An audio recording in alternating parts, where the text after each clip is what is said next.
നിലമ്പൂരിൽ എന്ത് നിലപാടെടുക്കണമെന്നതിൽ തൃശങ്കുവിലായിരിക്കുകയാണ് PV അൻവർ. മുന്നണി പ്രവേശനത്തിൽ കോൺഗ്രസിനെ സമ്മർദ്ദത്തിലാക്കാനുള്ള നീക്കം പാളി. UDFനുള്ള പിന്തുണയുടെ കാര്യത്തിൽ 48 മണിക്കൂറിൽ നിലപാട് പ്രഖ്യാപിക്കുമെന്ന് പറഞ്ഞ PV അൻവർ വീണ്ടും 2 ദിവസത്തെ കാത്തിരിപ്പിലാണ്.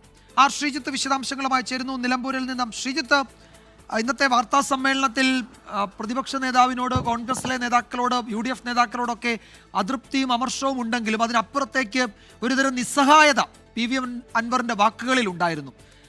ഒപ്പം ഉള്ളവരെ പറ്റിയുള്ള ആശങ്ക, LDFിൽ നിന്നിറങ്ങി UDFിൽ കയറാൻ പറ്റുന്നില്ല, നിലമ്പൂരിൽ എന്തെങ്കിലും ഒരു റോള് ഉണ്ടാകുമെന്ന് കരുതിയത് ആ സാഹചര്യം ഇപ്പോൾ നഷ്ടമാകുന്നു. അത്തരമൊരു നിസ്സഹായത അദ്ദേഹത്തിന്റെ വാക്കുകളിൽ പലയിടത്തും നമ്മൾ കണ്ടു. എന്തായിരിക്കും അൻവറിന്റെ നീക്കം? ഒരു മുഖം രക്ഷിക്കാനുള്ള അവസരം പോലും UDFോ കോൺഗ്രസോ കൊടുക്കില്ല എന്നാണോ കരുതേണ്ടത്?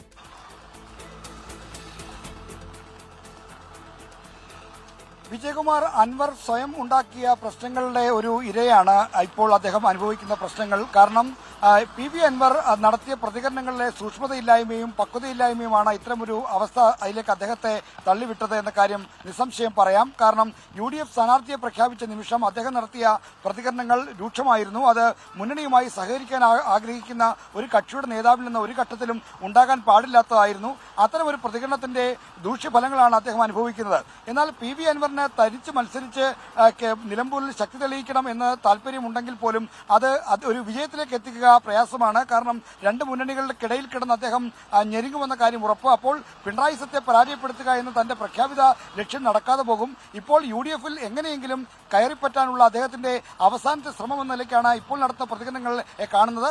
എന്നാൽ കോൺഗ്രസിന്റെ ആത്മാഭിമാനത്തിലേറ്റ മുറിവ്, അത്തരം ആ പരാമർശങ്ങൾ തിരുത്തി പറയാതെ PV അൻവറുമായി നേരിട്ട് സംസാരിക്കാനില്ല എന്ന ഉറച്ച നിലപാടിലാണ് KPC പ്രസിഡന്റ് സണ്ണി ജോസഫും പ്രതിപക്ഷ നേതാവ് VD സതീശനും. യെസ്, ശ്രീജിത്ത് സൂചിപ്പിച്ചതുപോലെ ഇനി എന്തായിരിക്കും അൻവറിന്റെ നീക്കം? ഇനിയിപ്പോൾ ഒറ്റയ്ക്ക് മത്സരിച്ച് അവിടെ കരുത്ത് തെളിയിക്കാനൊക്കെ ഉള്ള എന്ന ഒരു നടപടിയിലേക്ക്, എന്നൊരു രാഷ്ട്രീയ നീക്കത്തിലേക്കൊക്കെ അൻവർ പോകുമോ എന്നറിയില്ല.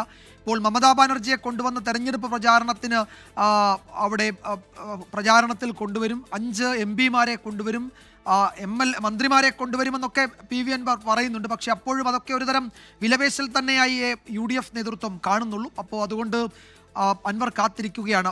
UDFിൽ നിന്നെങ്കിലും അനുകൂലമായ സൂചനകളെങ്കിലും വരുന്നുണ്ടോ എന്നറിയാൻ. ശ്രീജിത്താണ് വിവരങ്ങൾ നൽകിയത് തിരുവനന്തപുരത്ത് നിന്ന്.